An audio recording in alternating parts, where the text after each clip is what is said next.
아멘. 우리 찬송가 560장 1절 2절 부르시겠습니다. 560장.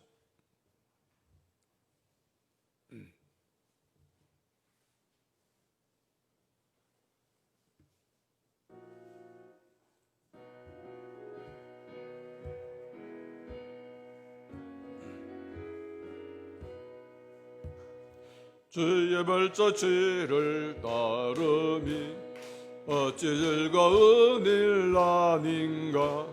맘에 맑은 하늘 열리고 밝은 빛이 비친 터 발자취를 떨어 가자 기쁜 마음으로 발자취를 떨어 가자 찬송하며 즐겁게. 아멘. 주의 발자취를 따름이 어찌 행복한 일 아닌가. 맘의 악한 생각 사라져 밝은 마음속 튼터 발자취를 떨어 가자 기쁜 마음으로 발자취를 떨어 가자 찬송하며 즐거. 2절 주의 발자취를 따름이 어찌 행복한 일 아닌가. 맘의 악한 생각 사라져 밝은 마음속 튼더 발자취를 떨어 가자 기쁜 마음으로 발자취를 떨어 가자 찬송하며 즐겁게. 아멘.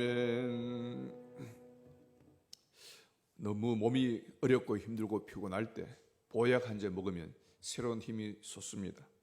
오늘 이 아침 하늘의 말씀에 보약이 여러분들에게 양약이 되시기를 주의 이름으로 축복합니다.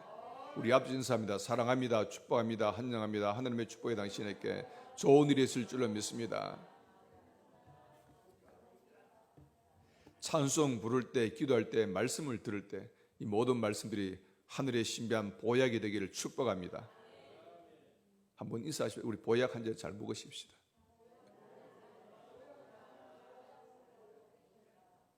감사함으로 기분 좋게 먹으십시다.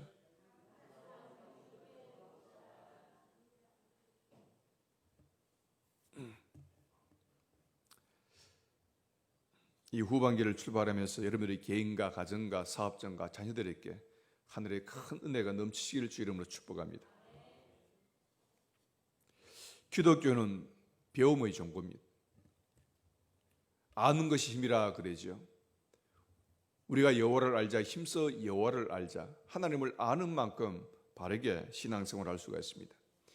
예수님께서 이 땅에 오셔서 하신 3대의 중요한 사역을 preaching, teaching, healing, 말씀을 preaching, 선포하시고 설교하시고, 또 teaching, 말씀을 가르치시고 교육하시고, healing, 수많은 병들들을 고치는 그 사역을 감당했습니다. 예수님이 하신 그 3대 중요한 사역, 한마디로 말하면 이 중요한 사역 가운데 한 가지가 바로 이 teaching, 가르치는 일입니다. 제자 훈련이었습니다. 오늘 여기 성경 함께 읽은 말씀 가운데서도 예수님께서 12제자와 함께 생활하시며 12제자를 교육하시다가 또 어떤 경우에는 3제자를 뽑아서 데려가십니다. 오늘 본문에도 보면 예수님께서 12제자 가운데 베드로와 야고보와 요한을 따로 데리고 변화산에 올라간 사건이 소개되어지고 있습니다. 9장 2절 같이 한번 읽어보겠습니다. 2절 3절 시작. 엿새 후에 예수께서 베드로와 야고보와 요한을 데리시고 따로 높은 산에 올라가셨더니 그들 앞에서 변형되사 그 옷이 광채가 나며 세상에서 빨래하는 자가 그렇게 희귀할 수 없을 만큼 매우 희어졌더라. 지금 예수님께서 12제자 가운데 3사람을 불러 따로 세우시고 산 위에 올라가신 것, 그리고 거기에 신비한 일들이 일어납니다. 선지자를 대표하는 엘리야가 나타나고 또 율법을 대표하는 모세가 나타나고 또 거기에 신약의 복음을 대표하는 예수님이 계십니다. 선지자와 율법과 예수님이 한 자리에 만나는 신비한 그 현장에 그들은 참여하게 되어집니다. 이것도 예수님 훈련의 한 과정입니다. 성경 말씀 보시면 특별히 복음서 가운데 예수님께서 이 세 제자들만 따로 데리고 가신 그 현장들이 세 군데 있습니다. 그런데 그 현장 보면 항상 아주 중요한 메시지가 있는 그 현장들입니다. 첫 번째가 바로 이 변화산입니다. 이 변화산에서는 예배의 영광이 얼마나 중요하다 하는 것을 우리에게 보여줍니다. 두 번째 현장은 백부장 야이로의 딸이 죽었을 때 죽은 이 백부장 야이로의 딸을 살리는 그 현장에 또 세 제자를 데려갑니다. 십자가의 부활의 중요성을 이야기합니다. 또 한 현장은 예수님께서 마지막 십자가를 지기 전에 겟세마네 동산에 가실 때 세 제자를 따로 데려갑니다. 이것은 바로 기도의 현장이죠. 기도의 현장. 제자들은 처음엔 잘 몰랐는데 나중에 이 제자들도 깨달아졌습니다. 이 변화산은 영광의 예배가 얼마나 중요한가, 또 야이로의 딸을 살린 그 현장은 바로 이 부활이 얼마나 소중한가, 죽었던 자가 살아나는 이 부활의 사건, 또 기도가 얼마나 중요한가 하는 것을 겟세마네 동산에서 가르쳐주고 있습니다. 우리가 꼭 잊지 말아야 될 것은 기독교는 배움의 종교입니다. 그래서 우리 기독교는 열심히 말씀을 선포하고 설교도 해야 되지만 말씀을 제대로 배워야 온전한 건강한 신앙의 삶을 살아갈 수가 있습니다. 네, 배우는 것, 이 배우는 것 가운데 가장 좋은 배움은 바로 현장에서 배우는 겁니다. 시청과 교육을 통해서 배우는 겁니다. 우리 삶을 통해서 배우는 겁니다. 그래서 교회에서 성경 공부하는 것도 필요한데 성도가 같이 모이는 것, 아름다운 이 공동체 생활을 하는 것, 여기서 함께 생활하면서 부대끼면서 배우는 것이 어떤 의미에서 가장 큰 배움입니다. 그래서 가장 좋은 배움은 바로 예배의 현장입니다. 예배의 현장에 참여하는 겁니다. 그리고 교회는 믿음의 공동체, 또 생명의 공동체를 그러죠. 공동체는 함께 모여올 때 그것이 공동체입니다. 기독교 신앙은 독불장군을 원하지 않습니다. 독불장군이 많으면 그 공동체는 깨어집니다. 혼자 스타가 되는 것을 원하지 않습니다. 우리는 함께 더불어 살아가는 믿음의 공동체가 되어져야 될 줄 믿습니다. 그것이 바로 훈련하는 최고의 현장이 예배의 현장입니다. 이것이 가장 큰 배움의 현장입니다. 예수님께서는 때를 따라 이 제자들을 양육하실 때 이 제자들을 가르치고 훈련하면서 제자들을 양육하는데, 또 때를 따라서 예수님은 이 제자들을 광야로 내보냅니다. 광야의 현장에 내보냅니다. 광야를 통감을 통해서 제자들을 키울 때가 계십니다. 원래 큰 인물은 광야에서 나오잖아요. 광야의 그 야생 생활을 통해서 큰 인물이 나옵니다. 좋은 환경에서 인물이 나오기도 하지만 옛날부터 그런 이야기 했죠. 개천에서 용이 난다고. 아주 열악한 환경을 이겨냄을 통해서 위대한 인물들이 만들어집니다. 이 어려운 환경을 이겨내면은 그 마음 가운데 울분이 있고, 그 이 울분이 바닥을 치고 올라올 때 거룩한 힘이 생겨납니다. 우리는 이렇게 고난을 통해서 배울 때 더 많은 깊은 깨달음이 우리에게 있을 수가 있습니다. 디모데후서 3장 14절에 보면 또 배움에 대해서 이렇게 말씀합니다. 너는 배우고 확신한 일에 거하라. 너희는 배우고 확신한 일에 거하라. 너는 네가 누구에게 배운 것을 알아라. 무슨 말인가 하면은 신앙 성장에 아주 중요한 것이 배움이라는 겁니다. 열심히 우리는 배워야 됩니다. 배우고 확신한 일에 거하기를 축복합니다. 무엇보다 바로 이 예배의 자리를 떠나지 마시기 바랍니다. 우리가 계속 이 음식을 먹어야 되는 것처럼 오늘은 날마다 이 예배를 통해서 말씀을 공급받는 겁니다. 예배가 중요한 이유는 이 성도 간에 서로가 서로를 보면서 배우는 겁니다. 잘하는 것 보면서 저걸 나도 배워야 되겠구나. 그리고 잘못하는 것 보면 나는 저렇게 하지 말아야 되겠구나. 그래서 우리는 예배의 현장에 배움의 능력이 있습니다. 예수님께서도 제자들을 어떤 책상머리에서 가르친 것이 아니고 항상 예수님 보면은 시청각 교육을 시킵니다. 그래서 그 삶의 현장에 데려가서 예수님께서는 사랑하는 제자들을 교육하는 그 모습을 우리가 볼 수가 있는 겁니다. 그래서 예수님은 변화산에 데려가고, 그래서 예수님은 겟세마네 현장에 데려가서 기도 훈련을 시키는 겁니다. 현장에서 배우는 것이 더 강력하고 힘이 있을 수가 있는데, 그래서 우리는 이 예배의 현장, 은혜의 현장, 말씀을 공부하는 그 훈련의 현장을 떠나가지 마시기를 바랍니다. 그래서 우리는 이 하나님의 자녀들은 모이는 곳, 바로 예배를 찾는 겁니다. 특별히 새벽제들은 하나님의 특별한 훈련 장소입니다. 새벽에 일어나는 것 자체가 훈련이잖아요. 새벽에 교회 오는 것이 쉽지를 않잖아요.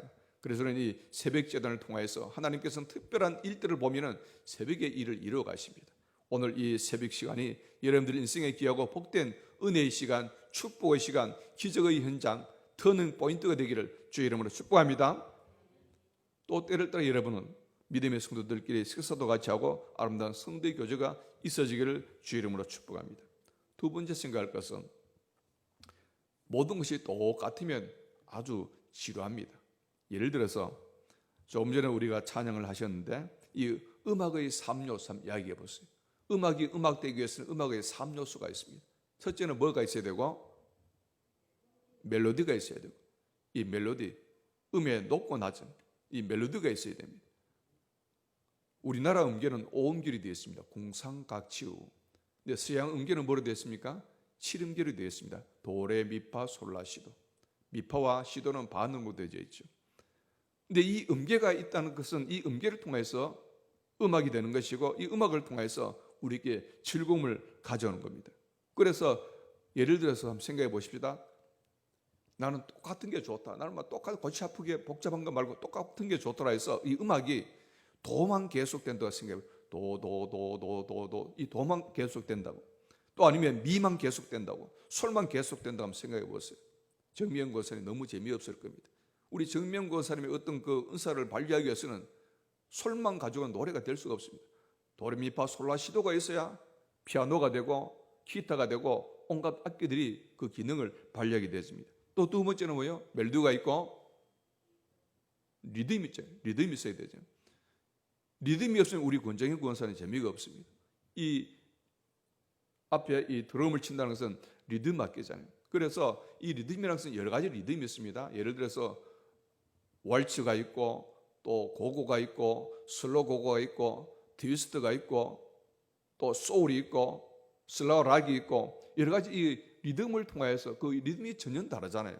우리의 느낌이 전혀 다르게 되어집니다. 또 하나의 요소가 화음이 되어지는 겁니다. 그리고 도미솔, 도파라, 시려솔 서로 다른 의미인데 이것이 모여서 아름다운 화음으로 우리에게 즐거움을 주는 겁니다. 하나님은 이 세상을 너무 재미있게 만드셨어요. 그런 의미에서 하나님은 너무 유머가 많으신 것 같아요. 하나님은 이 세상을 만들 때 이 음악의 세계에도 이렇게 멜로디가 있고 또 리듬이 있고 또 화음이 있고 그렇게 해서 얼마나 이 음악의 세계를 풍성하게 만들잖아요. 하나님은 아주 유머가 많으신 분. 만약에 똑같은 계속되면 회색 사회가 되어지잖아요. 또 미술도 역시 마찬가지입니다. 우리가 미술을 생각할 때 색깔이 있잖아요. 12색이 있고 24색깔이 있고 36색깔이 있고 그것뿐입니까? 온갖 색깔들이 이 세상을 아름답게 만드는데 예를 들어서 색깔이 예를 들어서 빨간색만 있다고 한번 생각해 보십니다. 색깔이 빨간색. 얼굴도 빨갛고 머리도 빨갛고 마스크도 빨갛고 모든 것이 빨갛고 지루하잖아요. 재미없잖아요. 빨파노초, 파남보 이런 이 7가지 색깔을 통해서 7가지 무지개가 있는 것이고 이 세상에 정말 고기라든가 아니면 아름다운 새라든가 보면 그 색깔의 조화름이 우리를 너무나도 즐겁게 만들잖아요. 하나님은 너무 재미있는 분이십니다. 음악이든지 미술의 세계든지 모든 것이든지 이 획일된 것은 재미없습니다. 예를 들어서 여러분 얼굴이 똑같다 하면 상상해 보십시다. 우리 이윤혜 권사님, 권정희 권사님, 예준이 얼굴이 똑같다. 조금 크고 작고는 있어도 똑같은 얼굴이라면 얼마나 재미없겠잖아요. 또 우리가 옷도 똑같은 옷을 입고 항상 있다고 생각해 보십시오. 마스크도 획일적으로 옷도 똑같게 구분이 잘 안 될 겁니다. 재미없잖아요. 지루합니다. 그런 의미에서 이 다름과 이 차별이 있다는 것은 이 하나님의 은혜이고 축복인 줄 믿습니다. 음악을 음악되게 한 것, 미술을 미술되게 한 것, 이게 하나님의 은혜이고 하나님의 축복 아닙니까? 그래서 뭐든지 똑같은 게 좋은 것 같으면서도 또 똑같은 것은 굉장히 우리 삶을 지루하게 할 수가 있습니다. 재미없습니다. 요즘은 해외여행을 자주 하는데 예전에는 해외여행하기가 많이 힘들잖아요. 그래서 한 번씩 교회에서 해외여행을 다녀올 기회를 주어서 다녀올 때 맨 처음 예전에 제가 처음 미국 갔다 올 때 그때 미국 가는 일이 참 드물었잖아요. 그래서 갔다 와서 내가 이렇게 갔다 왔는데 교회에서 좋은 기회를 주었는데 선물을 하나 해야 되겠다. 그래서 생각을 하고 획일적으로 교인들에게 똑같이 선물을 한 적이 있습니다. 획일 똑같이 미국 갔다 온 기념으로 뭐 미국 기념 뭐 이렇게 했는지 모르겠는데 선물로 드렸습니다. 근데 별 어떤 의미에서는 주는 분도 그렇고 받는 분도 그렇고 별로 감동이 없습니다. 왜 그럴까요? 똑같이 선물을 받았으니까. 장로님도 똑같고 권사님도 똑같고 어린아이도 똑같으니까 뭐 똑같은 거 다 하나씩 주시는구나. 똑같은 걸 그냥 다 주는구나. 다 주는 거니까 나도 하나 받은 거니까 별 감동이 없습니다. 그 다음 기회에 또 어디 나갈 기회가 있었습니다. 예전에는 한 번씩 외국에 나올 때 목사님 잘 다녀오세요 하면서 커피 한 잔 사줍세요 이렇게 봉투를 이렇게 받는 경우도 있습니다. 그래서 이 특별히 이렇게 그 몇몇 분들에 대해서는 정성을 표하는 그런 분들에 대해서는 그냥 올 수가 없잖아요. 예전에 같이 해보니까 별 감동이 없어. 그래서 나름대로 이렇게 그분을 생각하면서 하나씩 선물을 사서 나중에 전해드리면 감동이었습니다. 나를 이렇게 생각에 챙겨가지고 이렇게 선물을 준비하셨구나 하는 그런 감동이었습니다. 서로 다르기 때문에 이 서로 다른 것을 우리가 받게 될 때 거기에 따른 감동이 있을 수 있다는 것. 이를테면 우리가 이 획일화된 것이 참 좋은 것 같으면서도 이 획일화된 것은 어떤 의미에서는 별 감동이 없습니다. 똑같기 때문에 바꾸어 해서 하나님께서 우리 주신 은혜도 다르다는 겁니다. 하나님께서 우리에게 은혜를 주실 때도 똑같은 것이 아니고 획일된 것이 아니라는 겁니다. 예수님께서는 12명의 제자 가운데 때를 따라 3명의 제자를 들고 변화산에 올라갔습니다. 그리고 변화산에 올라갈 때 그 아래 동네는 어떤 일이 있었는가 하니까 아래 동네는 9명의 제자가 남아있잖아요. 한 사람이 병든 아이를 데리고 그 제자들을 찾아왔습니다. 그런데 이 제자들이 기도해도 이 아이가 낫지 않습니다. 그래서 나중에 예수께 내려왔을 때 보고합니다. 선생님, 이런 일이 있었는데 우리가 기도해도 아이가 낫지 않았습니다. 그랬더니 그 아버지가 또 이야기합니다. 선생님 어디 갔다 오셨습니까? 이 제자들에게 우리가 부탁했는데 문제를 해결할 수 없었는데 선생님은 혹시 할 수 있거든 이 아이 좀 고쳐주세요. 그랬더니 예수님이 이렇게 말씀합니다. 마가복음 9장 23절입니다. 예수께서 이르시되 할 수 있거든이 무슨 말이냐? 믿는 자에게는 능히 하지 못할 일이 없느니라. 그렇게 말씀하고 그 아이를 고쳐줍니다. 그날 저녁에 예수님께 그 제자들이 묻습니다. 선생님, 우리는 왜 귀신을 못 쫓아냈습니까? 기도 외에는 이런 종류가 나갈 수 없느니라. 기도만이 답이다라고 말씀했습니다. 지금 이 말씀 가운데 지금 두 가지 사건이 따로 전개됩니다. 하나는 변화 산 위에서의 사건이고 또 하나는 변화 산 아래에서의 사건입니다. 지금 두 군데 다 사건이 일어났습니다. 지금 예수님께서는 세 제자들을 데리고 변화 산 위에 올라갔는데 거기서는 주님과 함께하는 은혜가 있었고 또 9명의 제자들은 남겨뒀는데 이들에게는 어떤 은혜가 있었는가? 이런 한 아이를 고치고 못 고치고 하는 이러한 그 사건들을 통해서 그 아래에서도 사건들이 진행되고 있습니다. 그럼 산 위에만 은혜가 되어지고 산 아래는 은혜가 없었는가? 예수님이 변화산에 3명의 제자들을 데려가셨는데 예수님의 영광을 보는 특권이 산 위에 있었습니다. 그러면 산 아래에 있는 사람에게는 은혜가 안 되는가? 오히려 이 산 아래에도 만약에 이 아이를 고쳤으면 이 아이를 고치는 그런 은혜와 축복이 그들에게 임할 수가 있습니다. 어느 게 더 좋았을까? 우리는 통상 생각할 때 산 위에가 좋았지요. 예수님과 함께 하니까 그 자리가 복된 자리죠. 그렇게 이야기할 수 있는데 우리가 또 다른 방향으로 생각할 수도 있습니다. 산 위에도 산 위에 주어진 은혜가 있었고 산 아래도 산 아래에 주어진 은혜가 있었다는 거예요. 무엇이 더 나은 것이다 라고 말하기는 어렵습니다. 바꿔 얘기해서 하나님께서 우리를 다루실 때 같은 일을 해도 서로 다르게 우리에게 대우할 때가 있습니다. 사도행전 12장을 보면은 그 야고보와 베드로가 감옥에 갇힙니다.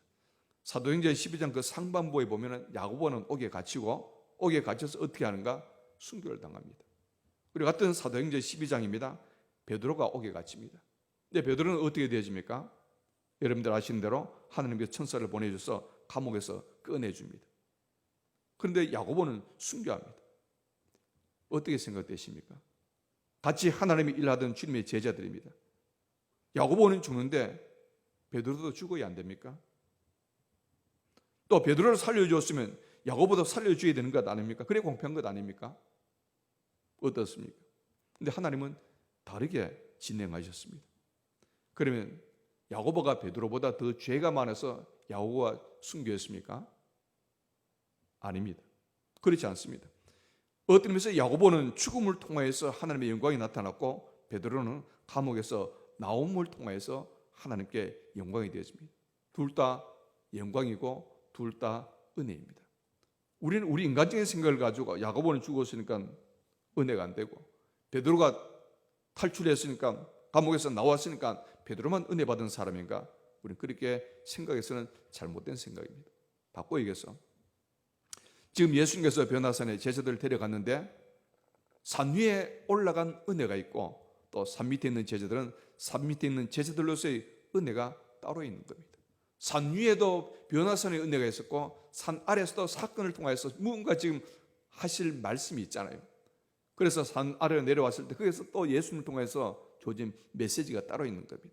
그래서 산 위의 사건은 산 위의 사건대로 은혜가 되어지고 또 산 아래 사건은 산 아래 사건대로 우리에게 은혜를 주시는 겁니다. 교회도 역시 마찬가지입니다. 똑같은 일에도 어떤 사람에게는 박수를 쳐줍니다. 그래서 박수를 쳐줘서 격려하는 은혜가 있고 또 어떤 분에게는 그 신앙의 삶에 예수를 잘 믿는데 열심히 살아가는데 광야의 훈련을 받는 사람이 있습니다. 어떤 사람은 이래도 은혜고 저래도 은혜고 이래도 잘 되고 저래도 잘 되는 것 같은데 또 어떤 분은 이래도 안 되고 저래도 안 되고 우리 인간의 개선으로 볼 때는 도무지 계속 길이 막힙니다. 그러면 그 사람은 복받은 사람이고 이 사람은 버림받은 사람인가? 아니라는 겁니다. 어떤 분은 박수를 받는 그런 은혜가 있고 또 어떤 분은 엄청난 그 광야의 고통의 과정을 통하여서 하나님이 주어지는 하나님의 은혜가 또 따로 있다는 겁니다. 어느 것이 더 좋은 것인가? 우리가 말할 수가 없습니다. 이 모든 것을 주관하시는 분은 하나님이신 줄로 믿습니다. 하나님은 사람마다 다르게 인도하시고 사람마다 다르게 역사하시고 사람마다 다르게 우리에게 은사를 주시는 겁니다. 우리 얼굴이 다 다르잖아요. 생각이 다르고 판단이 다르고 개성이 다른 것처럼 하나님이 주신 우리에게 주신 은사도 다 다릅니다. 성령의 열매가 다르잖아요. 사랑과 희락과 화평과 인내와 자비와 양성과 충성과 온유와 절제는 다 같은 성령의 은사, 성령의 열매인데 열매가 다 다릅니다. 우리가 얼굴이 다르듯이 하나님이 우리에게 주시는 또 하나님이 사용하는 방법들이 다르다는 겁니다. 그래서 이 변화산에 간 사람만 하나님이 크게 쓰임받은 사람이고 남은 사람은 은혜가 없었던가? 여기에 남아진 이 9명의 제자들은 은혜가 안 되었던가? 그렇지 않다는 거예요. 각자에게 주어진 은혜가 따로 있다는 거예요. 산 위에 은혜가 있고 산 아래에 은혜가 있고 변화산의 은혜가 있고 밑에는 또 이 데려온 이 아이와의 그 씨름을 통한 은혜가 따로 있다는 거예요. 그럴 때 그 사건을 통해서 우리 주어진 메시지가 따로 있습니다. 바꿔 얘기해서 하나님은 모든 일을 획일적으로 하지 않는다는 겁니다. 그래서 우리는 어떤 사람과 비교해서 상대적인 빈곤감에 빠지고 상대적인 열등감에 빠질 이유가 없다는 거예요. 왜 누구는 잘 되는 건데 나는 왜 이렇게 안 됩니까? 하면서 우리가 상처 입을 이유도 없다는 겁니다. 어떤 조건으로 하나님 나를 이끌어 가든지 간에 그 안에서 하시는 하나님의 가치와 하나님의 의도와 하나님의 뜻을 발견하기를 축복합니다. 어떤 데는 버림받는 것도 의미가 있고 또 어떤 데는 이 버림받음을 통해서 그 아픔의 시간을 통해서 더 많은 것을 얻을 수가 있습니다. 그런 의미에서 내가 오늘 또 건강하게 지내는 것도 하나님의 은혜이고요. 또 때를 따라 우리가 아픔의 이 질병을 통해서도 하나님의 은혜가 우리에게 임합니다. 건강한 것만이 하나님의 은혜가 아니고 병들기 때문에 오히려 우리는 이 절대적 하나님을 바라보고 주님께 매어달립니다. 그래서 하나님의 능력과 하나님의 기적을 체험하게 되는 것, 이거 더 큰 은혜일 수가 있습니다. 네 번째로 보겠습니다. 같이 읽어봅니다. 시작. 내게 주신 은혜가 다 다르다. 하나님이 우리에게 주신 은혜가 각기 다 다르다는 거예요. 그래서 우리가 획일적으로 생각하지 마시기 바랍니다. 너무 단순하게 생각하지 마시기 바랍니다. 그 당구를 칠 때 보면 고수들은 대체로 3쿠션 그러죠. 이렇게 해서 목적물을 맞추게 되는데 어떤 면에서 하나님의 당구는 3쿠션이 아니고 30쿠션일 수도 있고 300쿠션일 수도 있고 3만 쿠션일 수도 있고 하나님의 어떤 그 하는 일은 그 엄청난 그 하나님의 섭리 가운데 이루어지기 때문에 우리 인간의 머리로 그걸 이해하고 믿겠다 하는 것은 굉장히 잘못된 생각입니다. 불가능한 겁니다. 하나님만이 할 수가 있습니다. 러시아 문학의 양대 산맥을 이야기할 때 톨스토이와 도스토옙스키입니다. 그런데 두 사람은 그 배경이 완전히 다릅니다. 이를 때면 톨스토이는 귀족 출신입니다. 굉장히 부유했습니다. 그래서 이 톨스토이가 문학을 하는 이유는 그건 하나의 취미였고 소일거리였고, 톨스토이는 한 번도 가난해 본 적이 없는 사람입니다. 반면에 도스토옙스키는 굉장히 가난한 계급에 태어났고 그리고 굉장히 가난했습니다. 그리고 이 도스토옙스키는 글을 쓰지 않으면 먹고 살 수가 없었습니다. 그리고 그는 간질병 환자였고 또 도박 중독자였습니다. 돈만 생기면 도박이었습니다. 도박하기 위해서 또 돈 벌었습니다. 그리고 그는 먹고 살기 위해서 글을 쓰고 소설을 썼습니다. 자, 생각해 보십시다. 한 사람은 넉넉한 환경 가운데 소설을 썼고 또 한 사람은 아주 열악한 가운데 소설을 썼습니다. 이 사람들을 움직인 그 동력이 서로 다 달랐습니다. 만약에 이 톨스토이가 너무너무 가난해졌다면, 워낙 편하게 좋게 생활하다가 너무너무 가난했다면 이 좋은 글을 썼을까? 아마 힘들었을 거라 생각되집니다. 이분은 넉넉했기 때문에 좋은 글을 썼습니다. 반면에 만약에 도스토옙스키가 형편이 아주 넉넉했다면 그 좋은 작품이 나올 수가 있었을까? 오히려 우리는 여기에서 부정적으로 생각할 수가 있습니다. 만약에 도스토옙스키가 돈이 많았으면 그는 도박하기에 바빴지 좋은 글을 쓰지 않았을 겁니다. 그는 살기 위해서 글을 썼습니다. 너무 가난하기 때문에 도박 자금 마련하기 위해서 글을 썼습니다. 그는 아주 이 위기 가운데 작품이 나왔다는 그 이야기죠. 그래서 오늘 우리 신앙생활도 역시 마찬가지입니다. 똑같은 신앙생활 하지만 이 톨스토이 같은 그런 기질의 사람이 있고, 또 한 분의 사람은 또 이 도스토옙스키 같은 이런 스타일이 있을 수가 있습니다. 그런데 그 사람의 스타일에 따라서 하나님은 그 사람에 맞게 그 사람을 이끌어 인도하시고 그 사람을 다듬어 사용하십니다. 그 로마서 12장 3절 말씀 보시면 그 바울이 이러한 표현을 합니다. 내게 주신 은혜로 말미암아 너희 각 사람에게 말하노니. 내게 주신 은혜. 바울이 이야기할 때는 다른 것 이야기하기보다는 내가 받은 은혜입니다. 내가 경험하고 내가 체험했던 은혜, 내게 역사하셨던 그 은혜를 이야기하면서 로마서 12장 6절에 우리에게 주신 은혜대로 받은 은사가 각각 다르니. 오늘 여러분 한 분에게 주어진 하나님의 은혜의 선물이 각각 다 다르다는 겁니다. 다 다릅니다. 그래서 우리 각자에게 주어진 은혜가 따로 있고요, 내게 주신 은사가 따로 있음을 우리는 기억하시기 바랍니다. 그렇기 때문에 우리가 얼굴이 서로 다르듯이 나에게 주어진 은사와 능력도 각기 다 다른 거예요. 그래서 평균된 것도 아니고 획일된 것도 아니고 하나님께서 나를 이끌어가는 매 순간순간 하나님의 방법은 다릅니다. 또 다른 사람이 이끌어가듯이 나에게도 그렇게 하는 것이 아닙니다. 하나님은 서로 다른 방법으로, 서로 모든 사람에 대해서 서로 다른 모습으로 우리에게 접근해 오는 겁니다. 그래서 우리는 다른 사람을 보면서 그것에 내가 맞지 않다고, 또 저 사람 왜 나와 다를까 하는 것에 대해서 시비 걸지 마시기 바랍니다. 따라하십시오. 다른 게 정상이다. 다른 게 은혜다. 다른 게 은혜입니다. 도레미파 솔라시도가 있어야 음악이 되지, 똑같은 미만 계속되면 안 되는 거예요. 솔만 계속되면 안 되는 거예요. 다른 게 은혜입니다. 똑같은 색깔만 있으면 이 세상은 너무 재미없습니다. 이런 사람은 이런 대로, 저런 사람은 저런 대로 하나님께서는 각기 다른 은사를 줘서 하나님의 일을 조화롭게 이뤄가는 겁니다. 성경 말씀 보면 몸과 지체를 이야기하잖아요. 손과 발이 다르고 눈과 귀가 다르고 입과 코가 서로 다르잖아요. 하는 기능이 다르잖아요. 근데 그 다른 지체들이 모여서 이 한 몸, 조화로운 몸을 이루어가는 겁니다. 교회도 역시 마찬가지입니다. 우리 얼굴이 다르고 성격이 다르고 가치관이 다르고 판단이 다르고 그래서 서로 부딪히기도 하죠. 이렇게 서로 다른 사람들이 모여서 서로 부딪히면서 모난 돌이 깎여지듯이 서로 깎여가면서 우리가 맞춰가는 겁니다.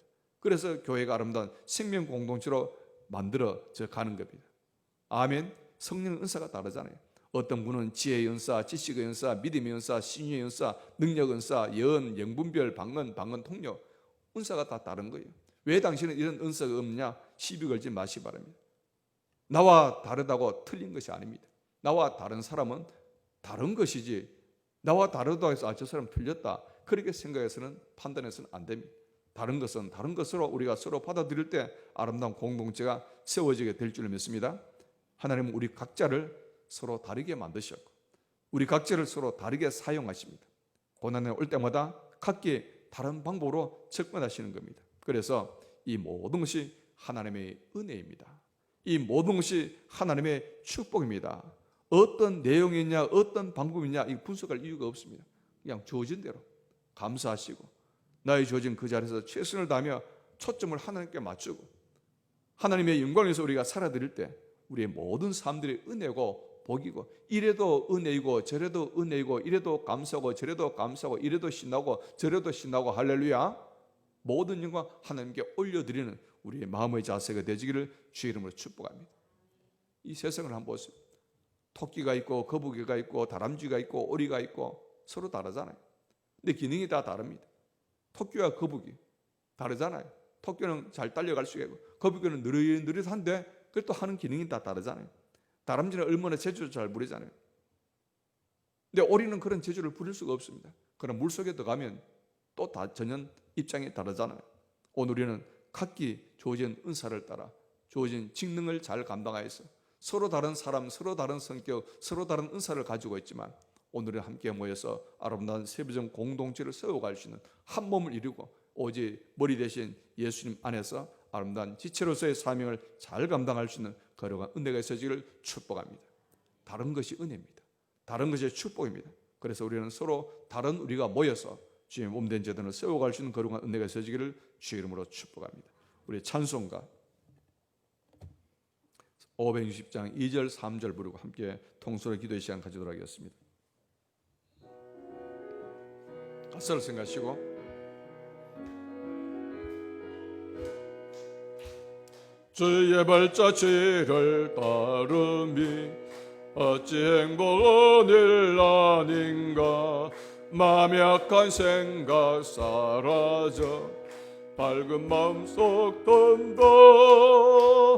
발자취를 떨어 꺼져 기쁜 마음으로 발자취를 떨어 꺼져 찬송하며 즐겁게 주의 발자취를 따름이 어찌 든든한 일 아닌가. 마음의 두려움은 사라져 새로운 힘 솟는다. 발자취를 떨어 꺼져 기쁜 마음으로 발자취를 떨어 꺼져 찬송하며 즐겁게. 아멘. 주어진 말씀을 묵상하면서 함께